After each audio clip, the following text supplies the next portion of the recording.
All right, hello, hello, hello. Welcome back to the show. Today is Thursday, our blockchain and cryptocurrency talk. All right, make sure I'm live. Please hit the like button as you all come in. As always, I do have a great show for you all. Some of the articles we'll be touching on today has to do with Ripple. Ripple's in the news. Big announcement happened today with Ripple. Also, the SEC has something to say. We're going to touch on Facebook Libra project and a few more articles. Waiting for few more people to stroll in and we'll get started. Hope everyone having a wonderful day today. As always, like, comment, subscribe.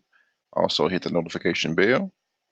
And like button is appreciated. I want to reiterate, like button is very, very appreciated.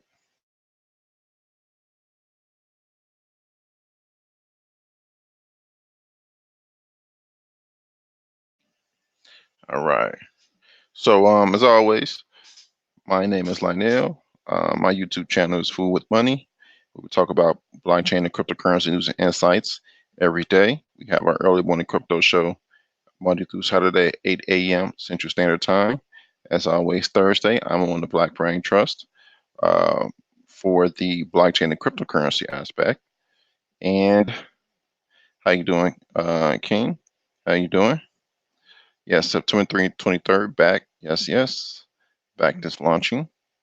So, since we got some people in, before we launch, please hit the like button. Please hit the like button as you come in. We really do appreciate it. So, without further ado, let's jump right into it. All right.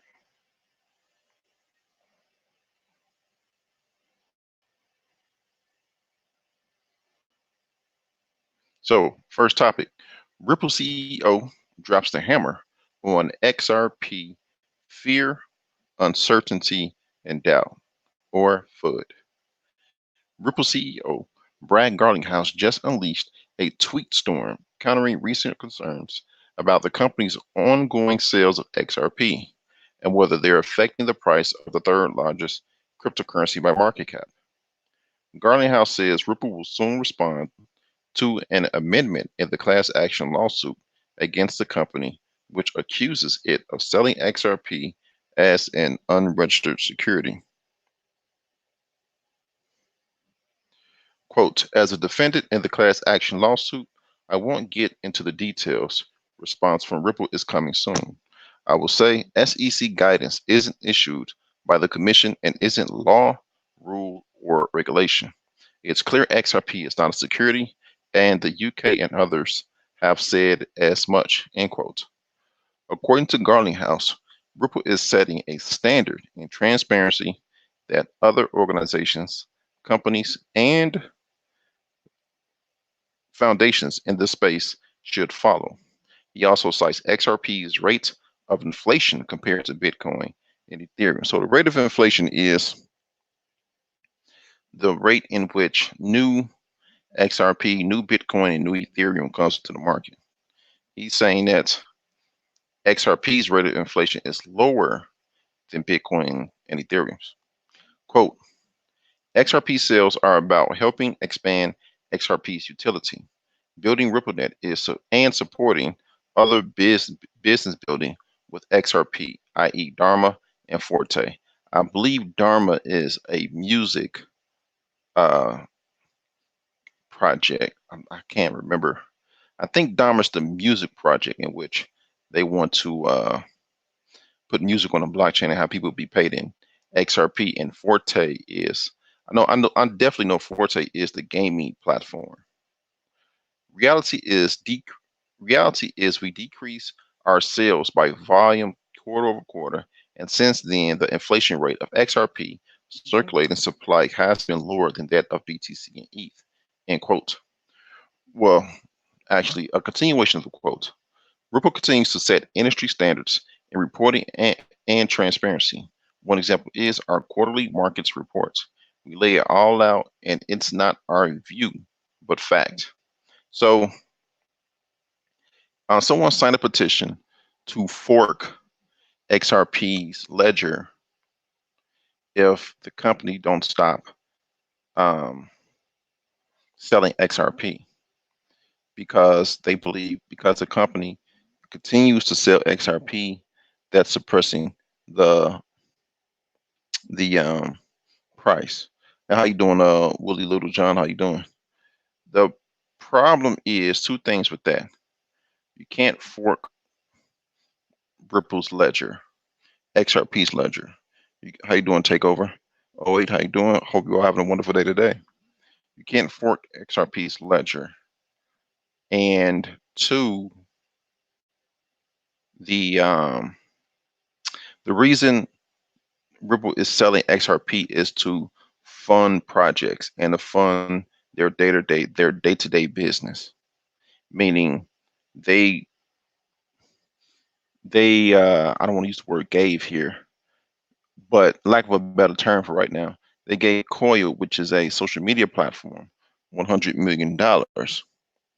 Also, they gave Xpring, which is spelled XPRING, which is their, you can say, an incubator, but their innovation arm to find new use cases for XRP. They gave them $500 million, or $500 million, to build out use cases for the XRP ecosystem. They gave, as the article points out, Dharma and Forte. Forte is the gaming platform that will be using XRP. Dharma is, I keep wanting to say Dharma is the music platform where music will be paid, well, music will be put on the ledger, and artists will be paid in XRP. So they're purposely selling XRP to fund these projects. And on top of that, remember the MoneyGram um,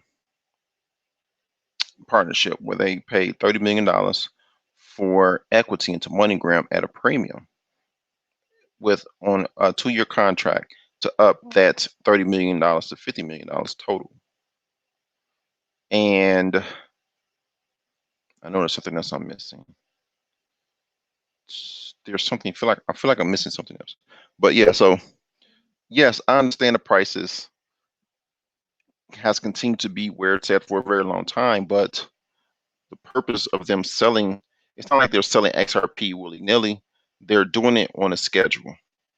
And they're doing it on a schedule in order to fund these things, these projects. And not only fund the projects that I mentioned, but also other projects that people, one person come to mind is We'd Say When. You know, they gave him some XRP to fund some projects that he's working on.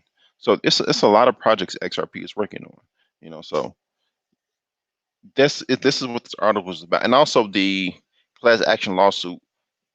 Someone invested into XRP. He lost money, and he's been saying that XRP is running a, what's the word that's used, a ongoing ICO. So it's the class action lawsuit against that. That's not. I would have to learn. It's a podcast called Unchained. You can find it on YouTube. But a crypto lawyer spoke about it, and he spoke about what is I forgot his name, but what's the likely outcome of that? Meaning they'll basically settle out of court. So that's this is what's, yeah, you're right. The XRP tip bot, you're right, Takeover. Yeah. So that is what this is about. Now, this morning, PNC Bank goes live with RippleNet, becomes first ever American bank to use its services. They're not technically the first ever American bank. I believe US Bank has something to do with RippleNet, but per this article, they're the first ever American bank to use its services. PNC Financial Service Group Incorporated, has gone live with RippleNet on August 29, becoming the first ever American bank to process cross-border payments, reported FinTech Futures. The bank inked the deal with RippleNet in September 2018 and announced that its treasury management unit would be using Ripple's current software solution, to carry out cross-border transactions. Wow. According to Ripple's announcement, it was an important step to get banks and other financial institutions to eventually use XRapid, which is Ripple's liquidity product that uses XRP. So XRapid is Ripple's liquidity product that uses XRP. They actually use the token. It's a use case. As the pioneer, as a pioneer in using RippleNet services, PNC's PNC's client will be able to receive cross-border payments instantly, transforming the way they manage their global account receivables and allowing them to better manage their working capital. And then this last paragraph talk about Ripple and MoneyGram's partnership. Ripple has been making headway in making its technology reachable to not only the crypto community, but also financial institutions and banks across the world. The recent partnership with MoneyGram reaped a growth in XRP to Mexican peso volume, but according to Brad Garlinghouse, Ripple CEO, Ripple, which is who is Ripple CEO, this partnership will have a more consequential impact on the crypto markets than the Libra white paper. So he's saying, according to Brad Garlinghouse, Ripple CEO, that um, that partnership between Ripple and MoneyGram will have much more of a impact than Facebook Libra's white paper. And you're right. Takeover says PNC owns 22% of BlackRock. BlackRock, a few trillion assets under management, or AUM, hired a former Ripple executive to run their digital assets department. And it's true. And there's been a lot of former Ripple executives to run different departments. Forgot her name. Cooley. She's going to be running Binance.us. She's an ex Ripple exec also. Ripple has also ex government officials on their board of directors. They have bankers on their board of directors. Remember, XRP is working on a platform for interoperability between Bitcoin, Ethereum, and XRP, which are the top 3 cryptos, or the top blue chip cryptos, if you may. So Ripple is actually doing a lot of things, and that's why I really want to hit home to people when they look at other cryptos that do the same basic use case as XRP and has the same thing and do the same, basically the same thing as Bitcoin cross border, send money to people cross border. You're stacking that up against juggernauts, and we're just talking about Bitcoin and XRP. What about banks that see these two cryptos as threats and are upping their game, like Swift? Swift. Believe we went over this before, but Swift is trying to do their own crypto, or instantaneous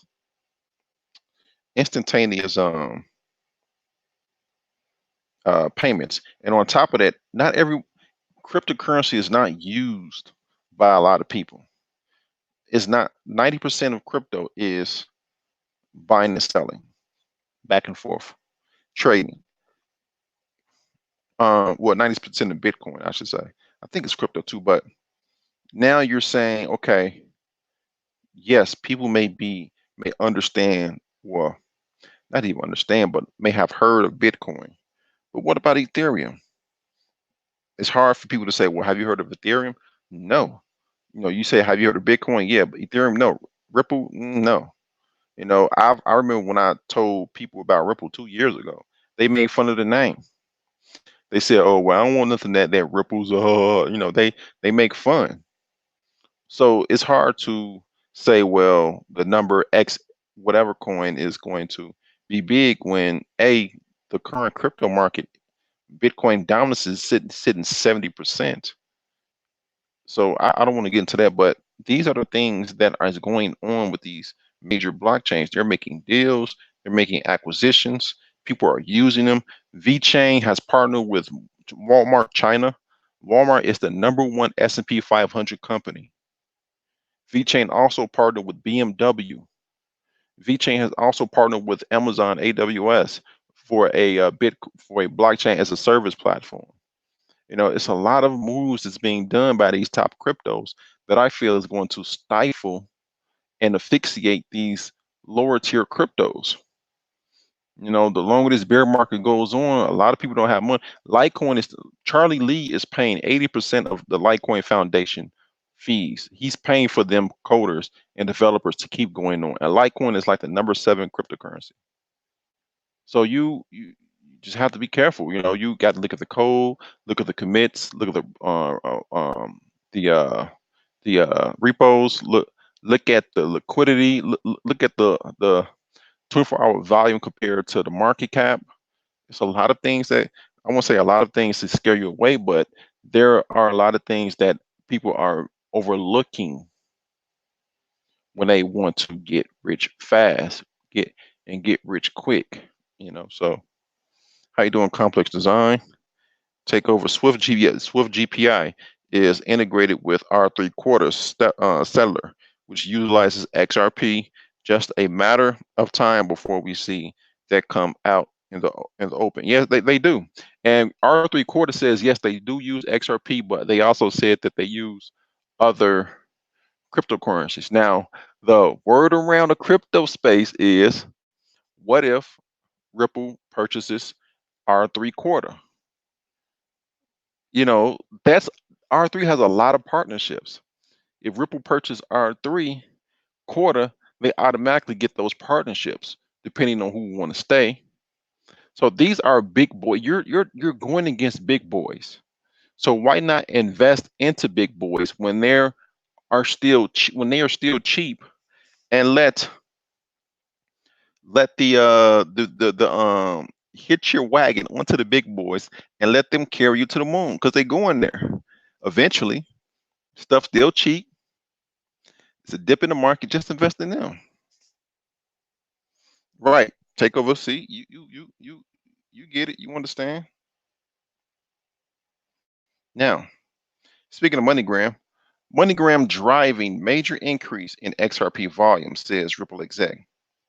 The head of Ripple's global institutional markets team says the company's partnership with payment giant MoneyGram is already having an impact on XRP's overall trading volume. Brianne M. Madigan highlights new numbers from CryptoCompare that show the volume of XRP's pair with the Mexican pesos is on the rise. Quote, new and notable data shows that although overall XRP trading volume was down nearly 65%, XRP to Mexican peso volumes on Bitso went up more than 25% during the same period of time that MoneyGram payments into Mexico using XRP went live. So a real use case driving real volume. I repeat, real use case driving real volume. And remember, American to Mexico, that's just one corridor.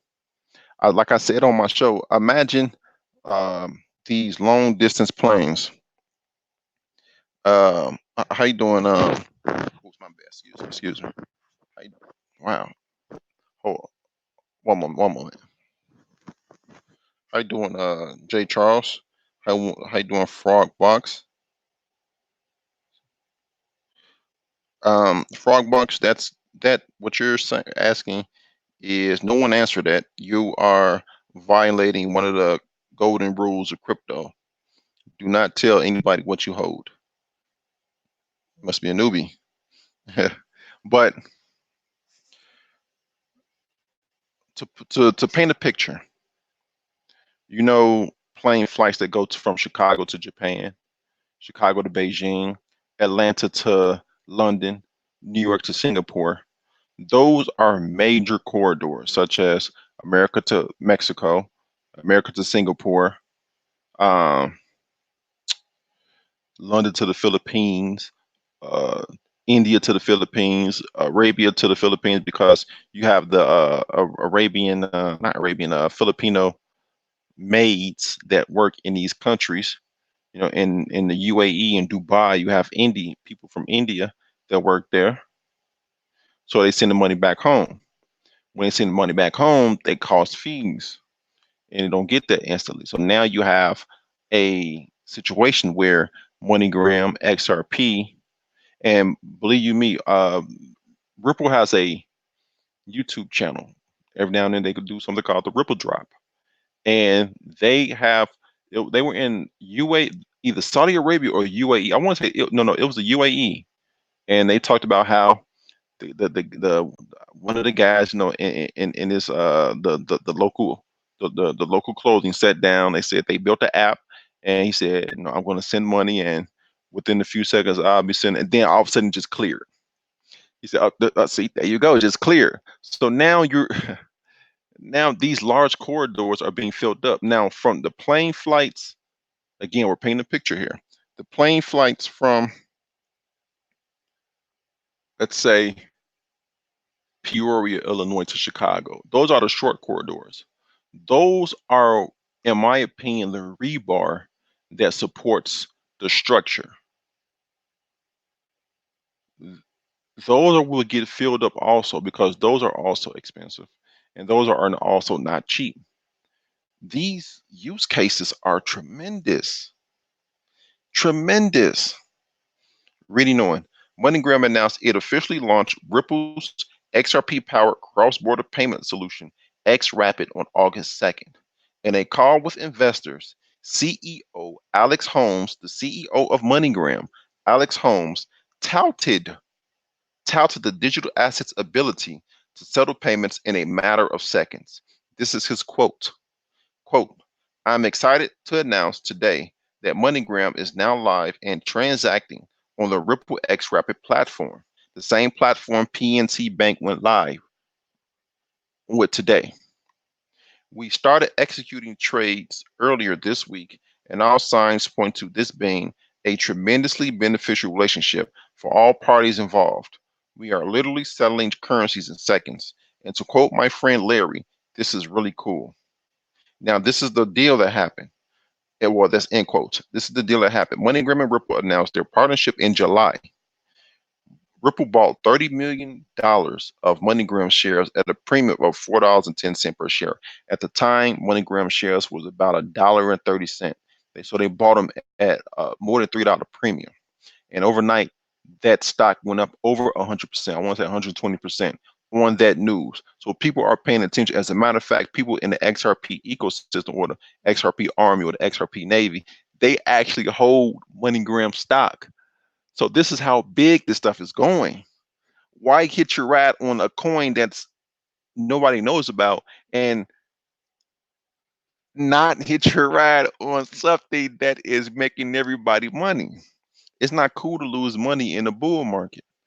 Also, this says with the option to purchase another $20 million worth of shares over the next 2 years. So Ripple has the option to purchase another $20 million to equal $50 million total within the next 2 years.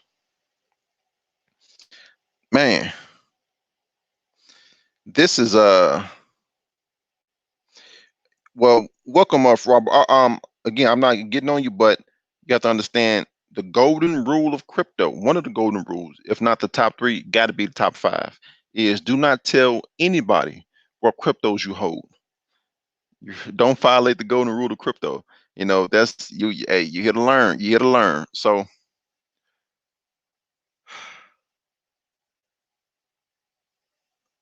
these are major moves.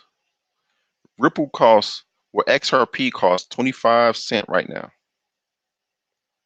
For $1. You all remember them Lou Debbie sweets when you used to get when you were younger? Get for $1 because the honey buns cost 35 cents. So you get 4 Lou Debbie treats for $1. The Star Crunch, the brownies. That, well, when you think of XRP, think of that. For $1.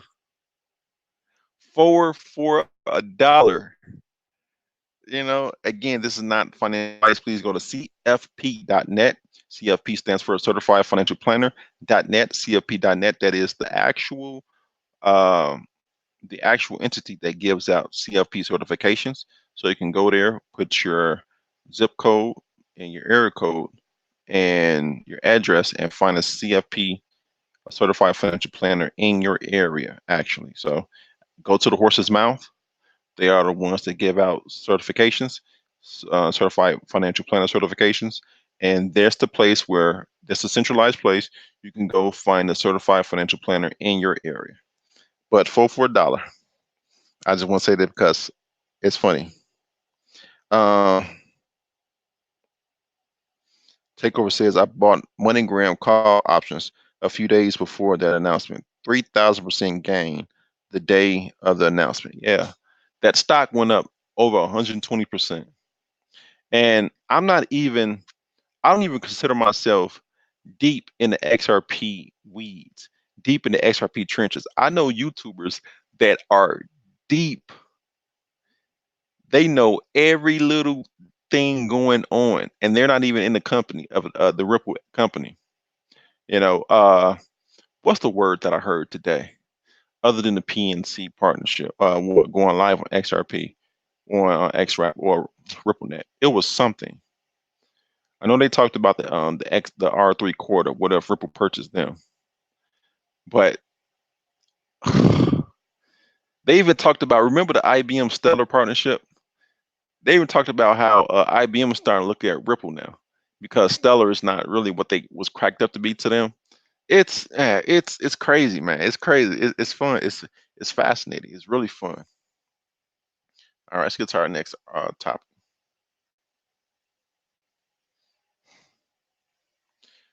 Switzerland meetings didn't clear U.S. lawmakers.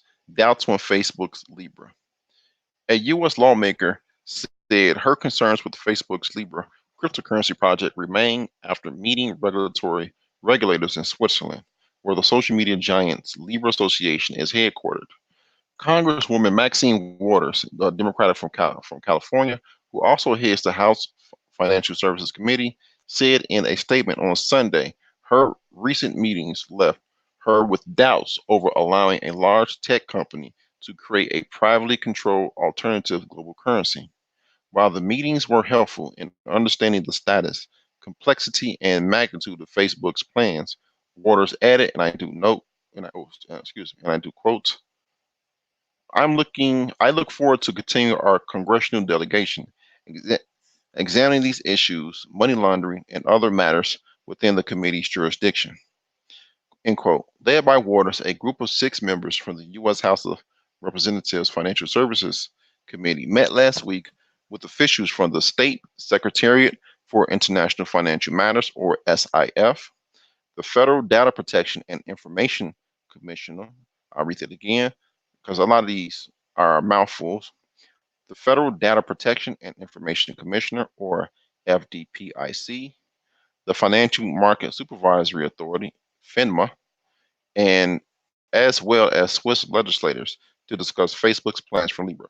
Those are all Switzerland agencies.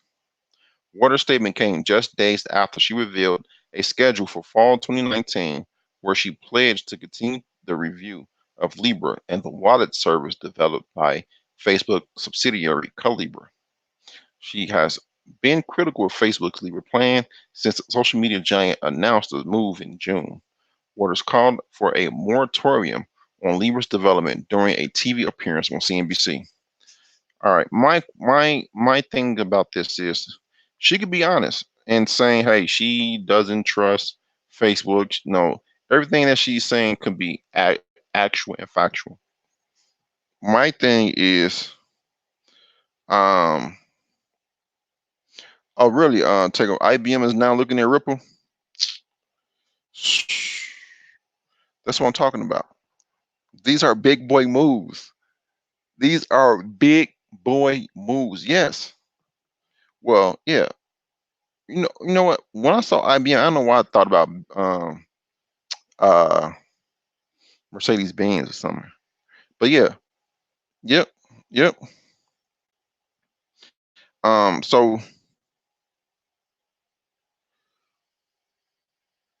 I get the feeling that they're not happy because they are not brought in on this prior. Like they're not happy because they were not lobbied for their um go ahead before it was brought out in June. So I feel like Congress and these politicians are making it difficult for Facebook Libra because they bucked the status quo, because they bucked, what you're supposed to do. Come to us, lobby us, fancy us, and we'll give you the go ahead eventually. But I feel like Facebook bucked that, and they're not happy about that. But she could be truthful in everything she's saying. I just get the strange feeling that that's not that what I'm saying is actual. Um, they did go to Switzerland and meet with regulators there, and they're saying that they're still not happy. To be honest, I don't see what's not to get, because if you heard those hearings, they kept asking basic questions that led you believe like, wow, they really don't understand this. I feel like they're living in the past, and this is okay. 20 years ago, take your iPhone 10 right now and go back to the turn of the century 20 years ago. I don't think people would believe that that phone is just from 18 years from that point. They would think it's 30 some years. She's been in office for how long? And the technology that we're talking about now, most other people in this country do not understand. And they're politicians, and the job, the job that they have to do on an everyday basis, and to try to get to know a new technology, it's, to me, I feel like it's too much. They're being left in the dust is what I get the feeling of. Now, with that said, Facebook hires lobbying firm to ease regulatory pressure on Libra. Now, I read this earlier, and I'm going to read this. The firm in which Facebook got to lobby and ease regulatory pressure, you have got to think to yourself that this thing will launch. Now, let's see here. Now, it may not launch in the same form it was launched in June. The white paper said, but this thing is going to launch. Facebook has hired a Washington-based lobbying firm. Washington-based. That's top. How you doing, Dollar Will? That's the first thing. Facebook has hired a Washington-based lobbying firm to help it grapple with a negative response to its planned Libra cryptocurrency.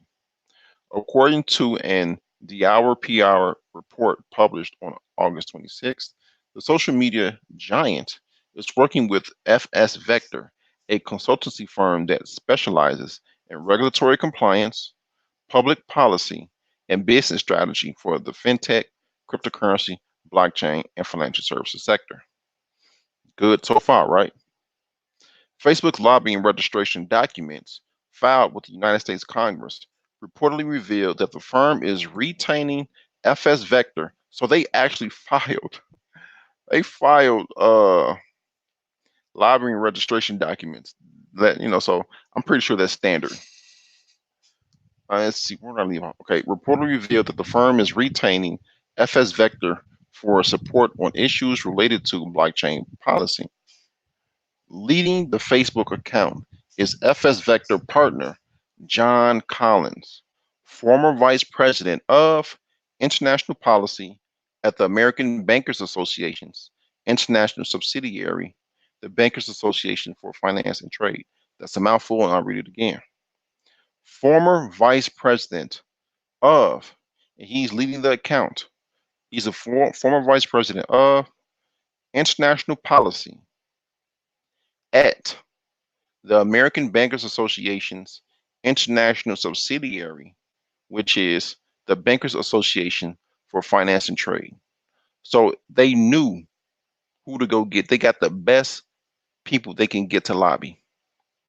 Previously, Collins had worked at the, get this, he worked at the U.S. Senate Committee on Homeland Security and Governmental Affairs, and also spearheaded Congress's first research into digital currencies in 2013. And then this last part actually goes into what we just covered. So he knows who to contact. He knows who to talk to. He know who to rub shoulders with, shake hands with. He know who to hobnob with at the dinner parties. And he's leading the lobbyist effort for Facebook Libra. You have got to say to yourself, this thing will launch sometime. Sometime. It may not launch within the ballpark Facebook says they want to launch. And I don't think it'll launch under the thing, same things the white paper said it's gonna do. There may be some compromises, there may be some things changed, but who they got, you have got to say to yourself, this thing will launch. How you doing, Faber? How you doing? This thing will launch. Yes, it is a smart move by Facebook, Jay Charles. They got a person who knows who to talk. This is much like Ripple hiring people from used to work in government. Did you know Ripple? One of the people that's on Ripple's board of directors, forgot his name, Japanese fellow. He's head of SBI Bank, which is one of the largest banks in Japan. Moves like that, these are big boy moves. Put your big boy britches on. This is what I'm talking about. You have got to read, and if not read, but look. There are some. I'm not saying follow YouTubers' advice on what to invest in. Like I said before, go to CFP.net. They are the organization that hand out certified financial planner certifications. Go to the horse's mouth. Put in your information, and you can find one in your area.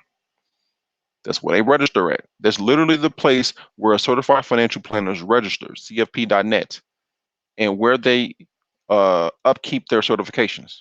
But a lot of YouTubers, they source, they dig for the articles, and you can listen to them, read them, or you can read them yourself.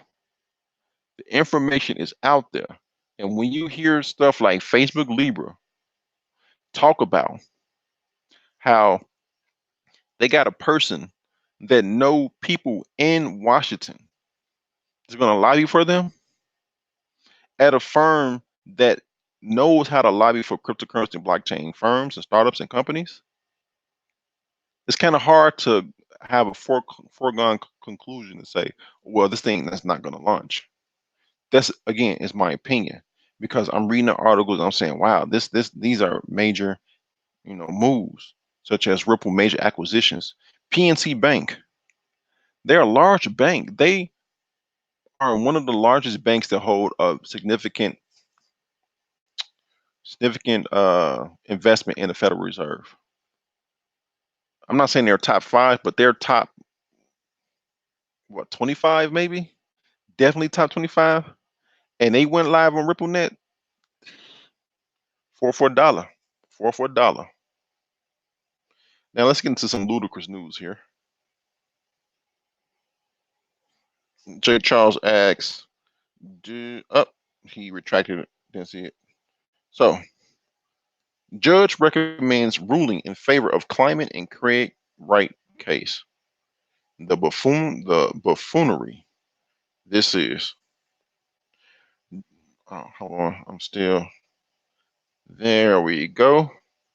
Craig Wright must turn over half of his Bitcoin holdings and intellectual property, in the estate, to the estate of Dave Kleiman, a judge ruled Monday. The ruling applies to holdings and IP or intellectual property before 2014, or more specifically, December 31st, 2013. Magistrate, so everything Craig Wright, I'm going to say another name. Craig Wright had before December 31st, 2013, he has to give half to the Kleiman estate, his former business partner. Magistrate Judge Bruce Reinhardt recommended that plaintiffs be awarded 50% of the Bitcoin that Wright held prior to December 31st, 2013, as well as 50% of the intellectual property that Wright owned prior to December 31st, 2013, according to an individual familiar with the source. Wright will also not be entitled to a jury trial and cannot oppose the order, though he can appeal the source said. The case began in 2018 when Kleiman, the brother of Wright's late business partner Dave Kleiman, sued for $10 billion, billion with a B, B as in Bravo, alleging that Wright was trying to seize Dave's Bitcoin holdings. Kleiman was represented by whether that had nothing to do with it. The case is not over yet. There are still procedural issues, including collection, that need to be hammered out. However, the substantial issues have been decided, and this points to an end of a potential lengthy trial. According to the source, while Judge Reinhardt did not find Wright to be credible, he did not make a finding on whether or not Wright was Satoshi Nakamoto, Bitcoin's creator. Reinhardt's order will have to be adopted by the district judge Beth Bloom before becoming final. This also assumes that Wright's attorneys do not file any exceptions or objections. So let's dig into this. Craig Wright, last year, Craig Wright started suing people because they kept saying that he was not Satoshi Nakamoto. At one point, HODLNOT, this is a guy on Twitter named HODLNOT. I think that was HODLNOT. He said that, he tweeted Wright and said, "You're not Satoshi, you're fake Satoshi," the little nickname. Craig Wright put a hit out.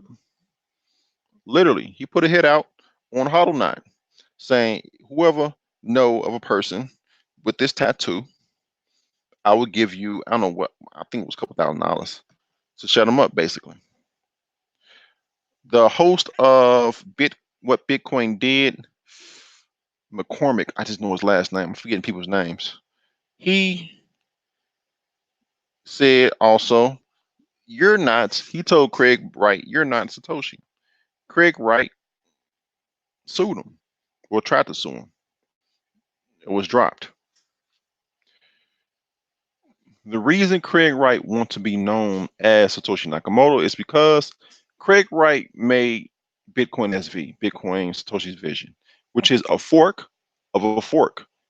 Bitcoin Cash fork from Bitcoin, Bitcoin SV fork from Bitcoin Cash. Why on earth would you fork a fork if you are the creator of Bitcoin? Why not fork Bitcoin? Why would you fork a fork? That doesn't make sense. I digress.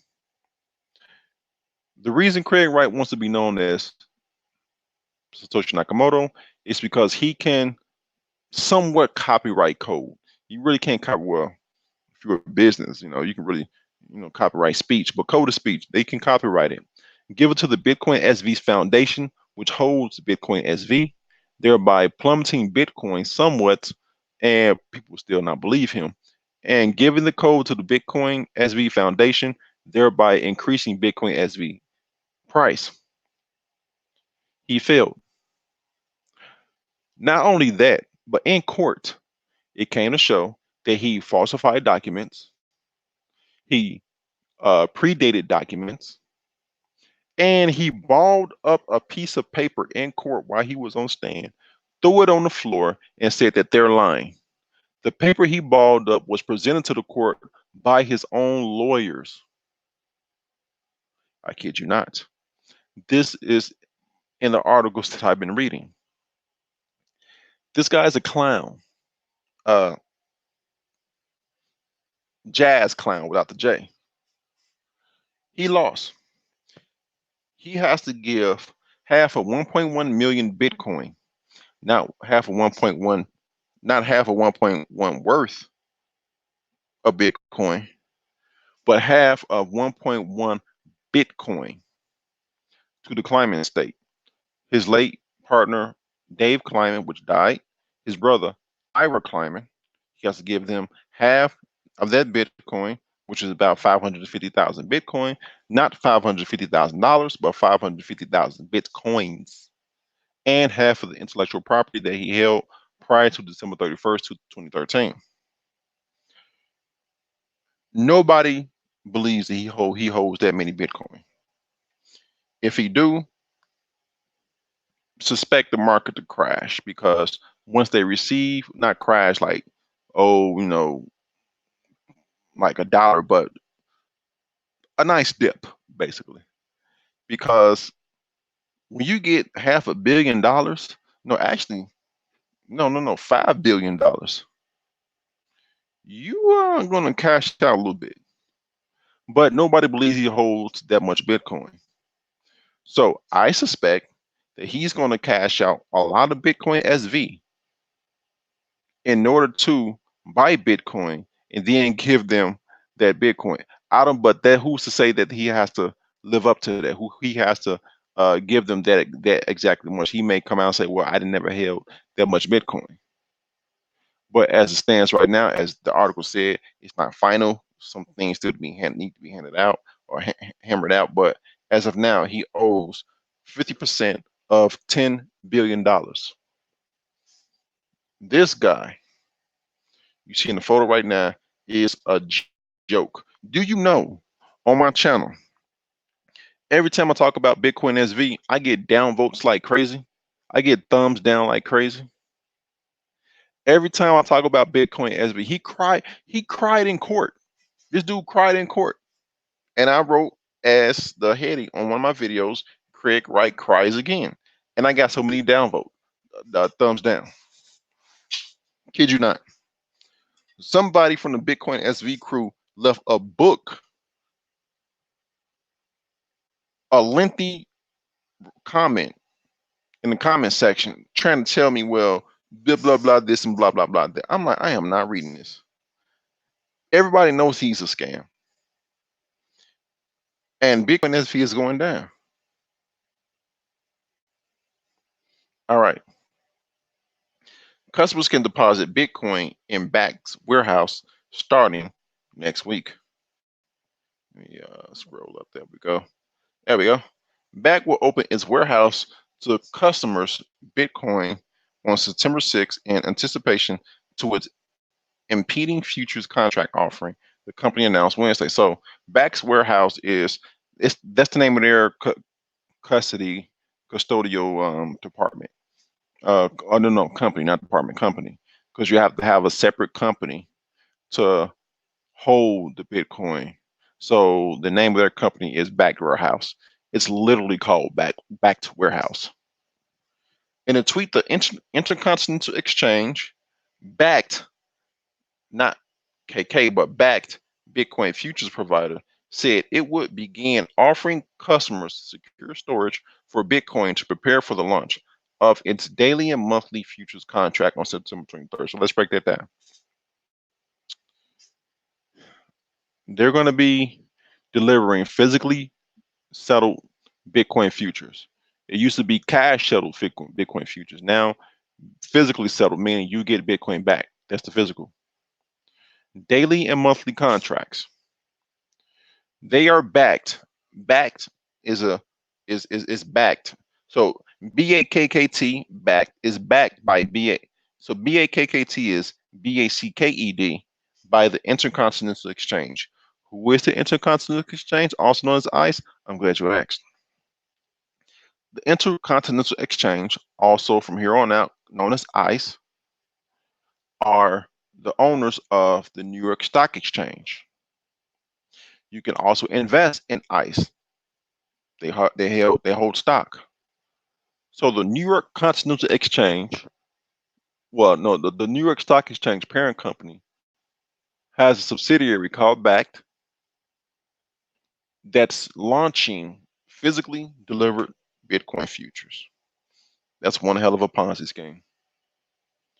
Bakkt announced it had secured the last of its necessary crypto approvals to launch earlier this month, more than a year after first unveiling its plan to offer customers a regulated, physically settled Bitcoin futures product, effectively bets on Bitcoin's price at some future date. That's basically what it is. Bets on Bitcoin's price at some future date. Now, the significance of this is, if you hold a large number of Bitcoin, you can send you're already in contact with Bakkt. You can say, well, I want to participate in the Bitcoin futures that are going to be launching September 23rd. And you're going to say this on September 6th. Between September 6th and September 23rd. This is what you're going to communicate with Bakkt. So call them. You say, hey, I just read an article that you're going to be uh, allowing people to send their Bitcoin to your platform or to your warehouse, backed warehouse, in anticipation to launching the Bitcoin futures platform on September 23rd. They're going to say, yes, that's actually right. The article you read is correct, sir. I'll say, or you, me, whoever's listening to the playback will say, yes. Well, I have 100 Bitcoin. I don't have 100 Bitcoin, but let's go along with the story. We're painting a picture here. And they say, well, they're going to say, well, that's fantastic, sir. Would you like to participate in our physically delivered Bitcoin futures contract? I would say yes. Well, how many would I like to send? I'll say 50. Well, you can send it to this address. We will we'll send you the address to send the Bitcoin to. I stay on the phone. They may email it to me. I don't know. It's a public address. It's not like you can hack your account through your public address. They email it to me at lifeoflionel@gmail. I'll say I got it. I'm going to send one Bitcoin over just to test it out. Couple minutes later, they received it. Then I'll say, well, I'm going to send the rest of the 49 over. Boom, a couple minutes later, they got it. That's how this is going to work. Between September 6th and September 23rd is how it's going to work. So now my Bitcoin is on Back's warehouse. And you have to remember, the banking system been in existence since, let's say, 100 years. Solid, 100 years solid. So people have been, in the early years, people were hiding their money in the backyard and in a burner mattress. But all that quailed down. So for a solid 100 years, people have been trained and people have been okay with leaving their money at a bank. So when people would have 100, 1,000, 10,000 Bitcoin, they can leave their money at this custody solution. So if something goes wrong, they have someone to blame, and they're going to be cashed out in fiat currency. That's so people will go to custody solutions in order to keep a large amount of money safe, such as crypto. All right, just checking right along. As always, hit the like button as you all come in. We greatly appreciate it. Hit the like button who come in. We greatly appreciate it.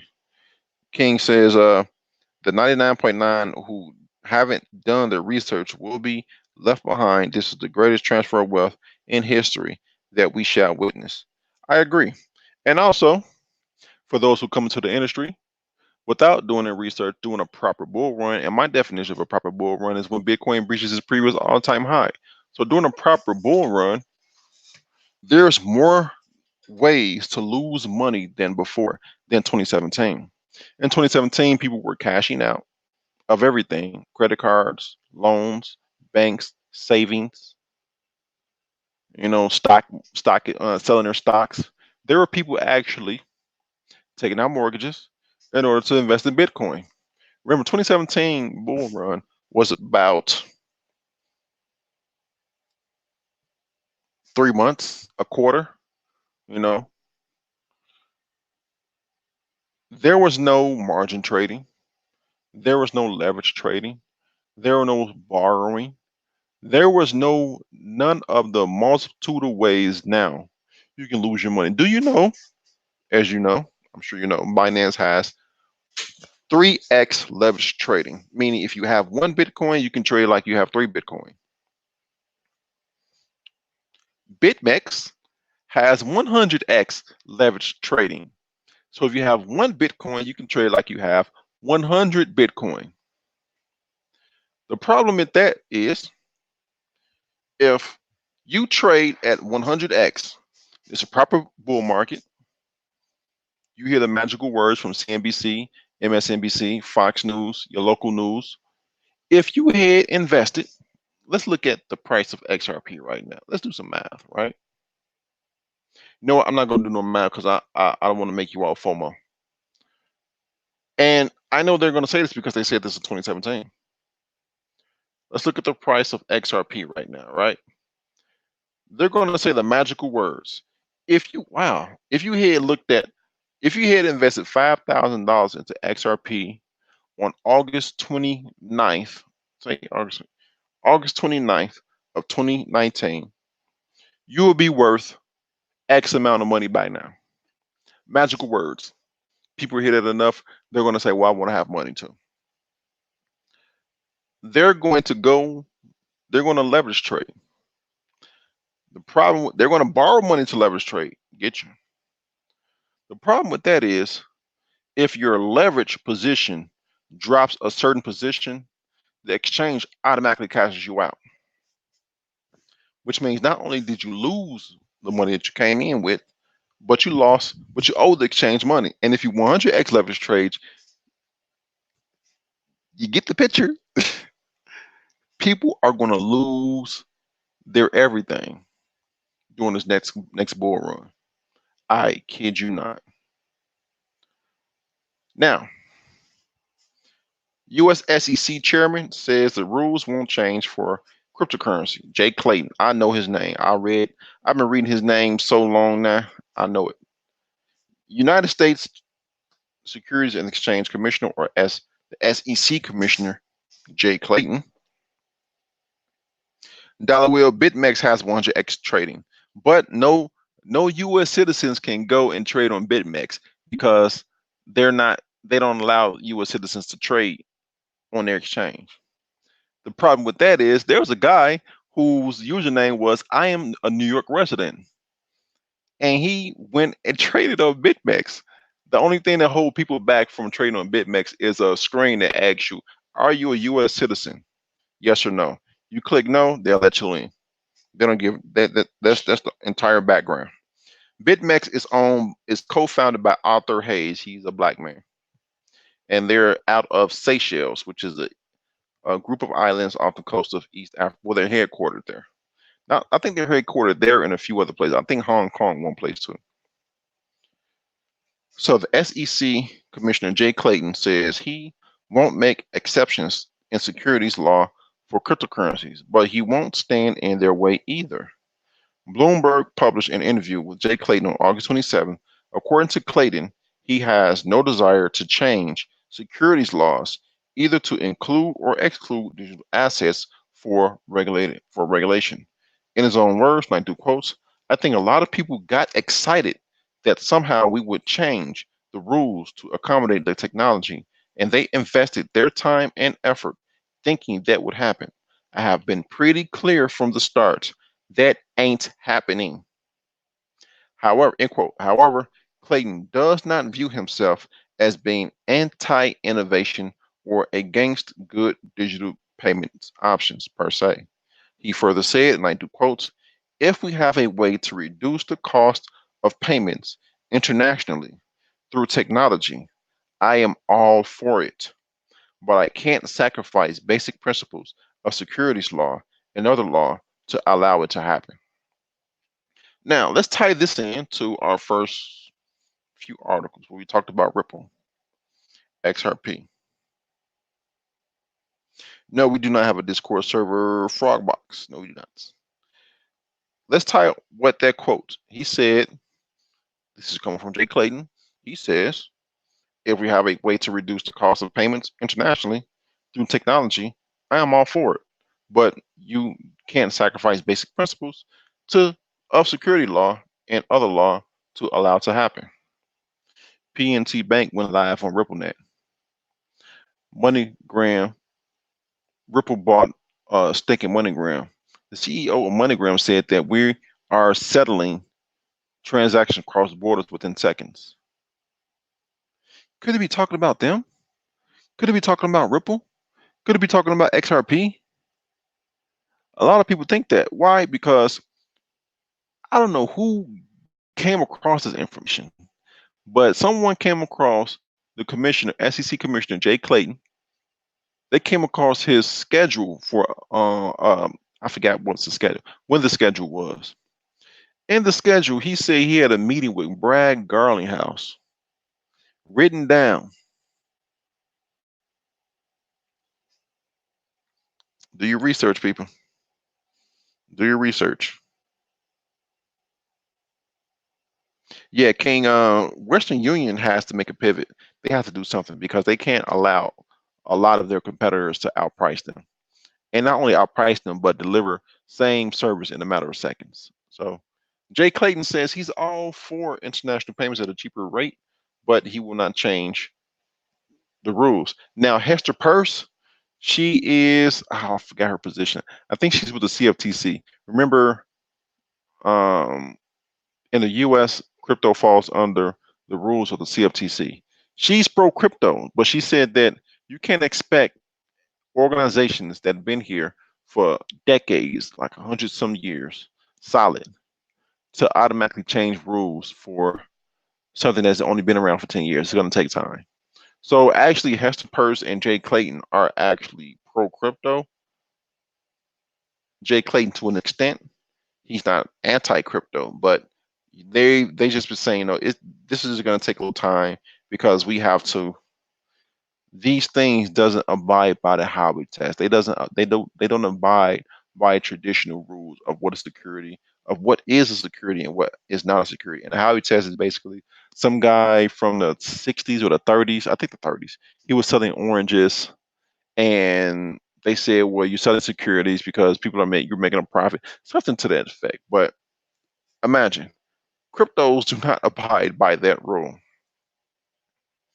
All right, all right. Un momento, por favor. My Siri just came on, and I don't know why. I didn't say her name or nothing. Listen to me. They hating. They don't want us to hold crypto. All right. PayPal, Venmo, Zelle, low key using RippleNet, especially level playing field is cold for Ripple, just a head up. Yeah. Yep. The chief to the BIS, the Bank of International Settlements, he said that he was staunch anti-crypto. Like all of a sudden, like a couple months and weeks ago, he said, "Don't be surprised that a lot more countries come up with their own CBDC, central bank digital currencies." And speaking of a central bank digital currency, unconfirmed, 8 institutions to get China's digital currency first. Now, China was working on the digital currency, but when Facebook debuted the white paper, China said, "Nah, we are not letting them come in our country with this BS." They ramped up their efforts, and they're going to get this digital currency out. China is a superpower. What did America do? They had a 4-hour talk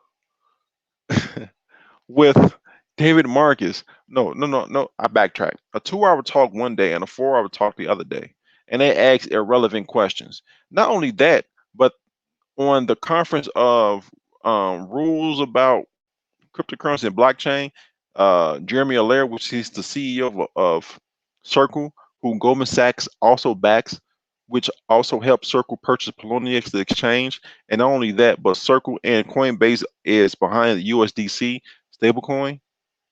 But they had a talk with him, and they talked to a female that is not. She's like a lawyer at some college. They had more of a dialogue with her, and she's not even in the industry. That's what America did. That's what America did. According to sources, the People's Bank of China is giving its first round of central bank digital currency, or CBDC, central bank digital currency, to online retail giants Alibaba, internet giant Tencent, 5 banking organizations, and one unknown entity. Just a FYI, do you know how? And Dollar Will, if I'm wrong, please, please, please correct me. Do you know how the Federal Reserve release new money into the economy? Through JP Morgan Chase, through PNC Bank, through Bank of America, not Fidelity, because Fidelity is a privately owned institution, but through banks and entities. That's how the money supply gets into the economy. And remember, you all, like every once in a while, you may hear, well, when money get to the bankers, they can buy whatever they want first, and then by the time we get it, we can't. Our purchasing power is gone. Well, that's because the Federal Reserve, because these banks are investing into the Federal Reserve, and they get a dividend from the Federal Reserve. Thereby, if you invest into the banks, you get a dividend, such as Bank of America, J.P. Morgan Chase, Fifth Third Bank, and of the such. They get the money first, and when they get the money first, they get to buy their yachts, boats, cars, Bentleys, blah blah blah. That's why. Now, let me read that again. According to sources, this People's Bank of China is giving its first round of central bank digital currencies to online retailer giant Alibaba, which is an entity, internet giant Tencent, which is an entity, 5 banking organizations, which are banks, and 1 unknown entity. Who are the unknown entities and who are the banks? Well, let's find out. Forbes reported the news on August 27. The sources named are Paul Schultz, who previously worked as head of the China Construction Bank, and an anonymous individual identified as part of China's CBDC's project. According to Schultz, the first beneficiaries of China's CBDC, or a central bank digital currency, are Alibaba, Tencent, China Construction Bank,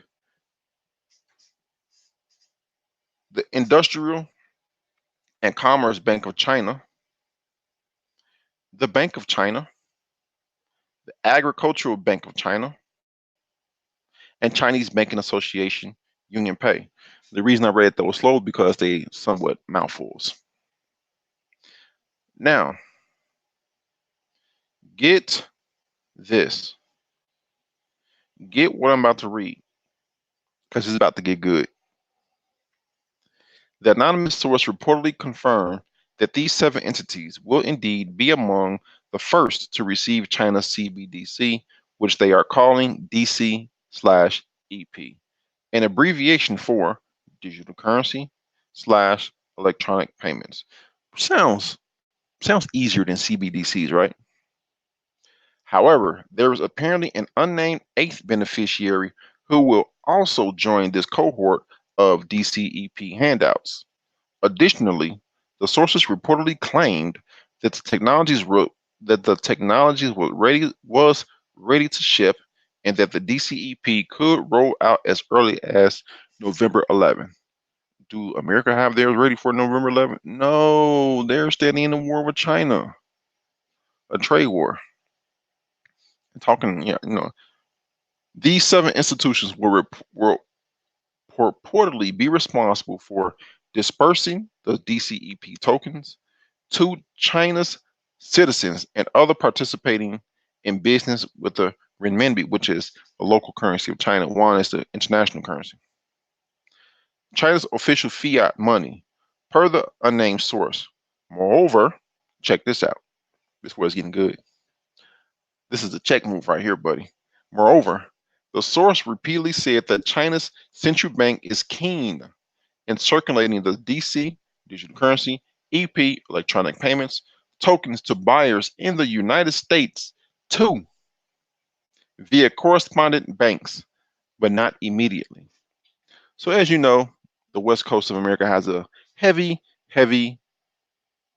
Asian population, particularly because of the proximity of the West Coast of the United States to Southeast Asia and China. It's just a shorter flight. There's a lot of Chinese-oriented banks. It's a whole lot of Chinatowns out there. How you doing, woman of the past? How you doing today? Hope you're having a wonderful day today. Also, please hit that like button as you come in. We really appreciate it. So you got a foreign government, a foreign power government. Not only that, a foreign rival power government money on your own territory. You don't need to send tanks and ships over here. You can send the money. It's going to circulate with your people over here. How does that sound? That when I read that, I said, "Get out of here, man! That is hilarious." That is hilarious. Here you in a trade war, and in the back door, they're feeding their currency on your own territory. That is crazy. Hilarious. Now, I think that will when that happens, or not only when I don't think it'll happen, but the fact that they're trying to push that will light a fire under America to get their act together for CBDC in terms of CBDC, central bank digital currencies, thereby trying to build their own. They're going to be hasty. There are going to be problems, and thereby increasing the need for people in the blockchain and hyperledger fabric, digital ledger technology industry. So get your certifications now.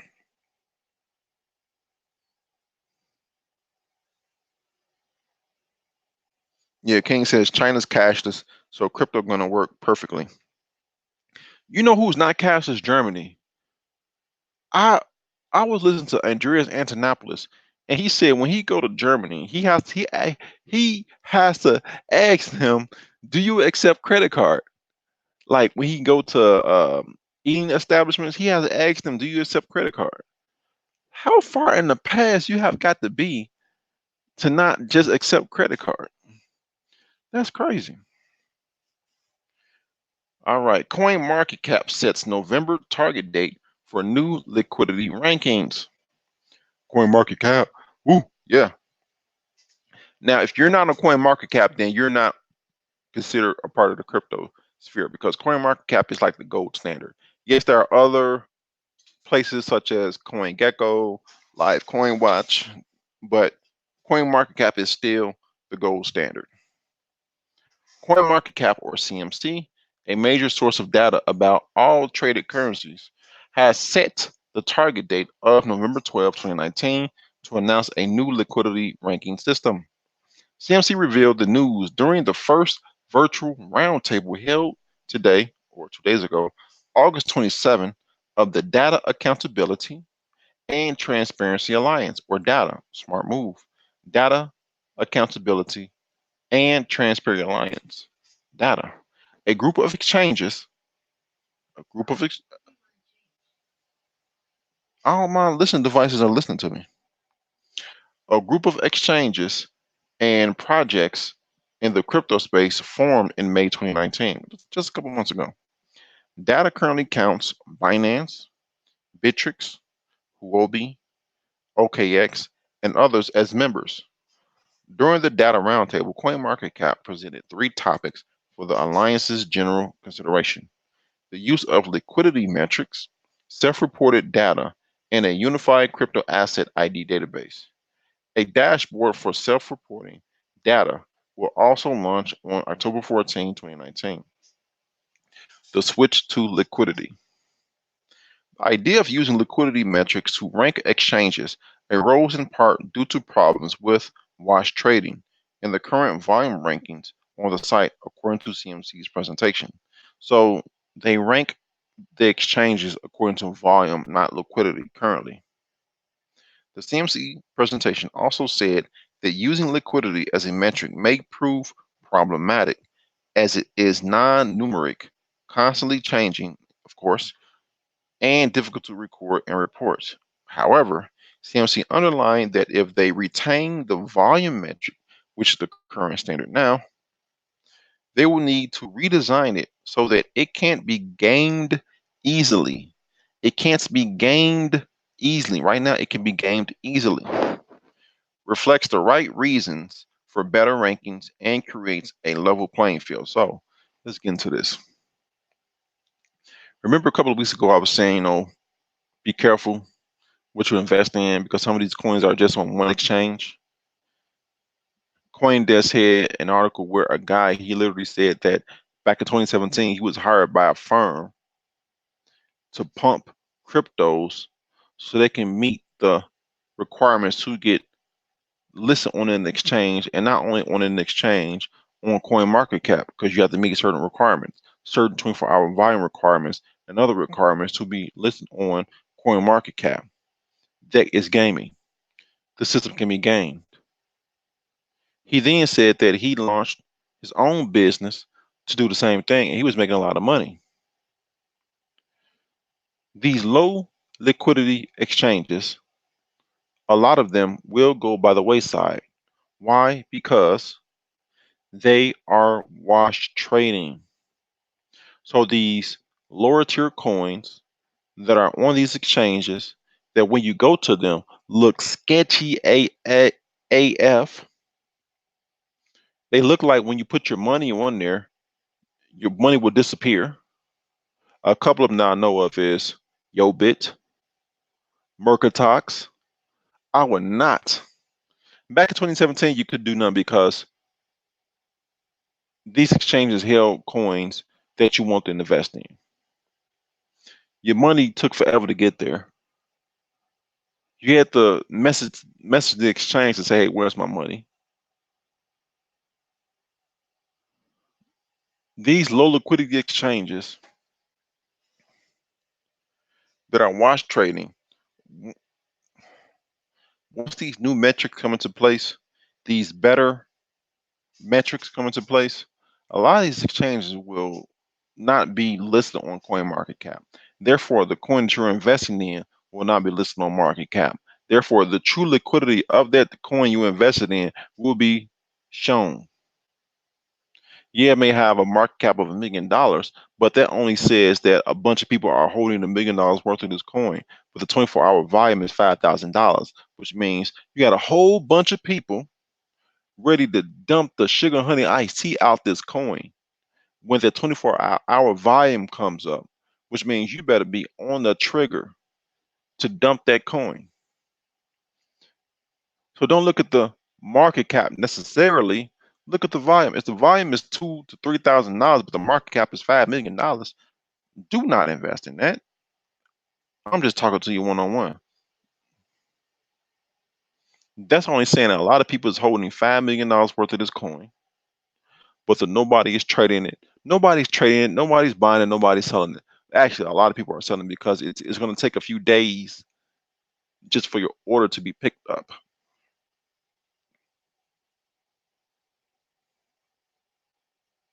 I like Live Coin Watch. I like Live Coin Watch too. Also, came because they give a lot more data and information according to different coins per coin.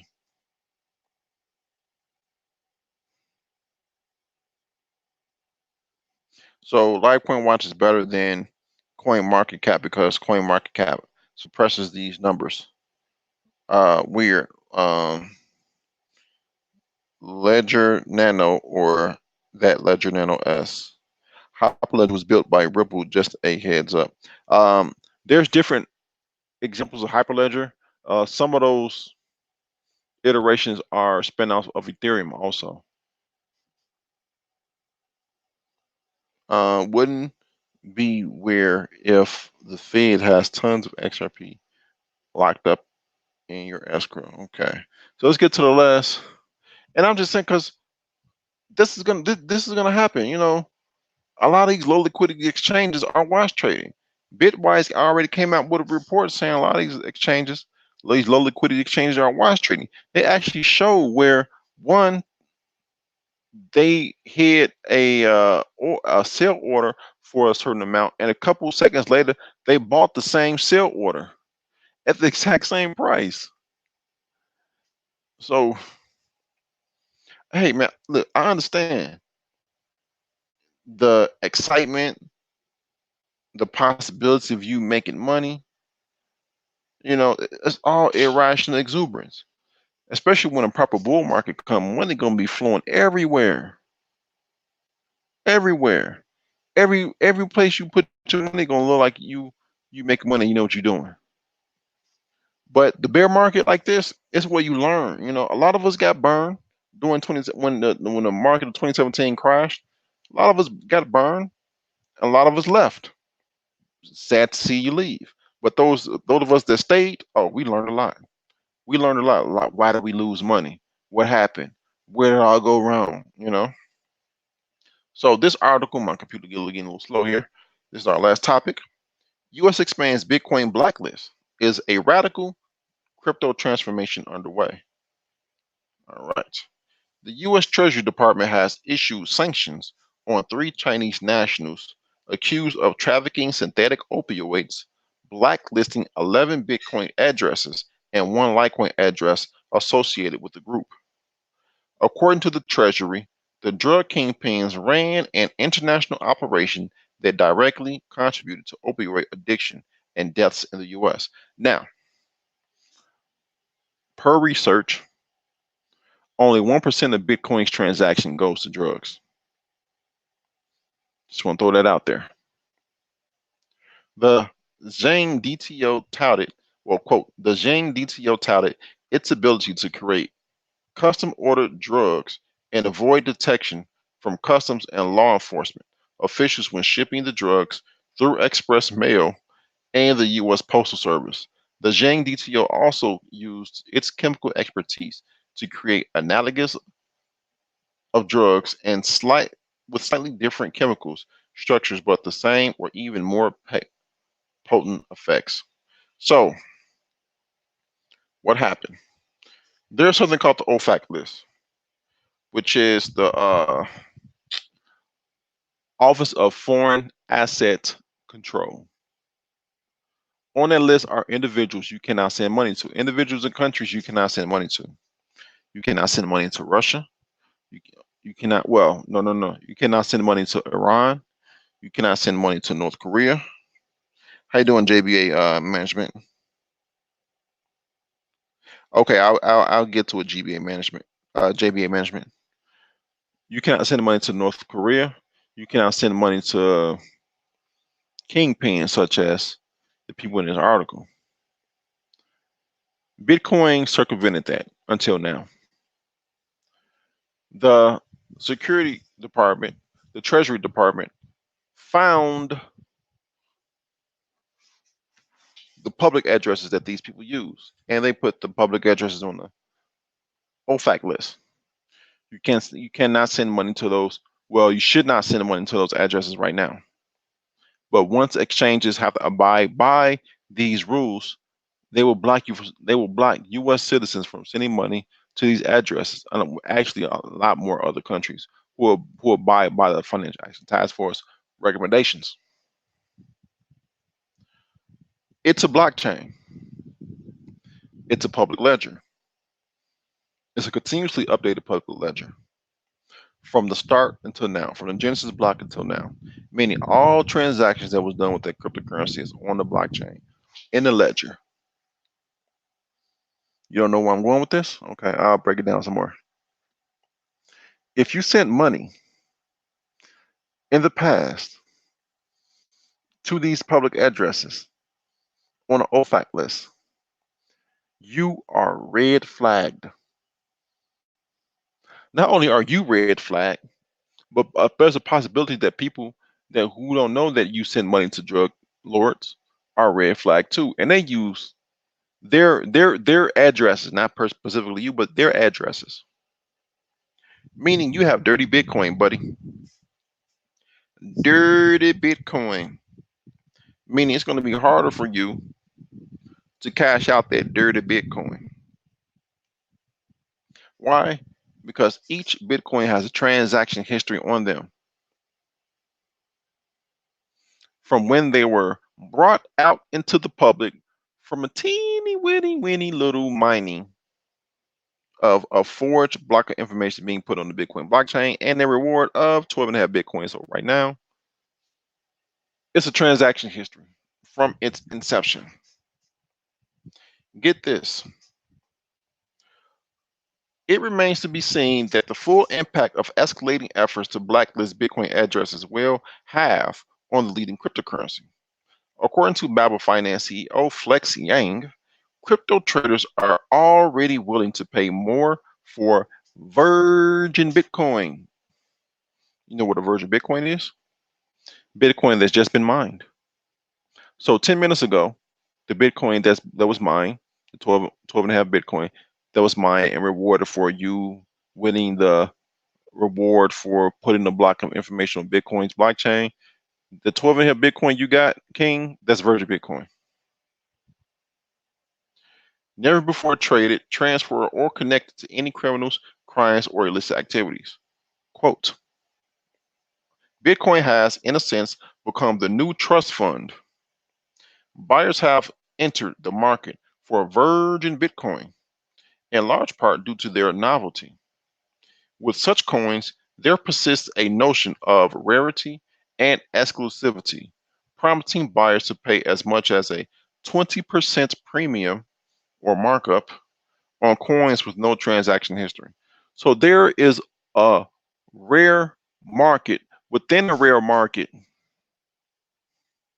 That's like paying more money. That's like going to the bank and you get money out the bank. You say, "No, I don't want that dirty stack of $20 bills. Give me the other 20 stack of bills." And you got to pay a fee to get the clean money.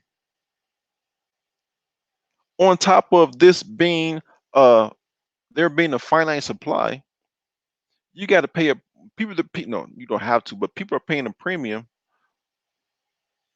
for coins that has a finite supply. Get out of here. Reading on with the quote, adding additional value is the fact that the virgin coins are believed to comply with the recent Financial Action Task Force recommendations. They have no transaction history. They're fresh off the block. Pardon the pun. Virgin Bitcoin might not benefit family funds or individuals making the purchase. Still, there is clearly more confidence in virgin coins and they continue to fetch high premiums. Ain't that something? Now get this. Joe Sicolo penned an article for CoinDesk last year predicting that you can say goodbye to the notion that one BTC will always be worth the same as any other BTC, which is fungibility. So basically, what fungibility is, if I have a dollar, dollar will have a dollar. I know dollar will got a couple of dollars, and King got a couple of dollars. I do want that pun intended.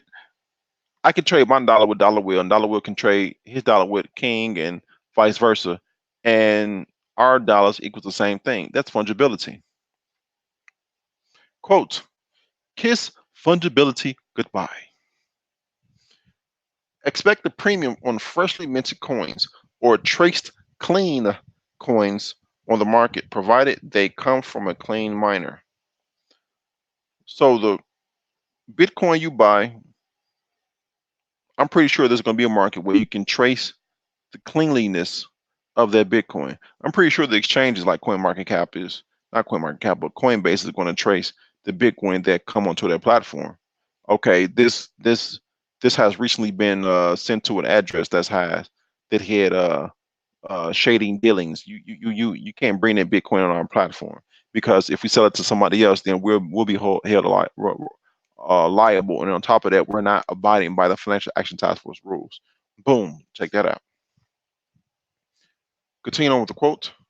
This may cause a bifurcation, which means a splitting of two different deals there between what was otherwise a functionally clean asset and a dirty coin that has passed through a listed address. We may even see a trifurcation, which is a division of three. Bifurcation is division of two, trifurcation, division of three, as gray, tumbled, or mixed coins reside somewhere in the middle. So if you have like a quarter of a Bitcoin and 0.001 of that is dirty Bitcoin, you tended to a tumble cycle, a coin mixer, and you get a little dirt off of it, basically. But it's still great because people know it went through a coin mixer, so it's now gray Bitcoin. So yeah, hope you all enjoyed the show. Virgin Bitcoin, who would have thought that? Who would have thunk it, right? Hope you all enjoyed the show. As we got 70 comments. Wow, ain't that something? 14 people watching. Congratulations. Flexa, yeah. How you doing, Rainy Woman? All right. So hope you all enjoyed the show as always. Please like this show. I'm pretty sure, and I think they have something else tonight. Another show coming on after mine. So, with that said, I appreciate you all coming out. Hope you all learned something, and I will check you all on the next one. Next week, Thursday, is our weekly blockchain and cryptocurrency show. As always on my show, Food with Money, we have our early morning crypto show at 8 a.m. Central Standard Time, Monday through Saturday. We talk about the hot articles straight off the presses, and I release daily videos on blockchain and cryptocurrency news and insights. Also, so with that said, I hope you all have a wonderful rest of your day, and I will catch you guys on the next one. Peace. Peace.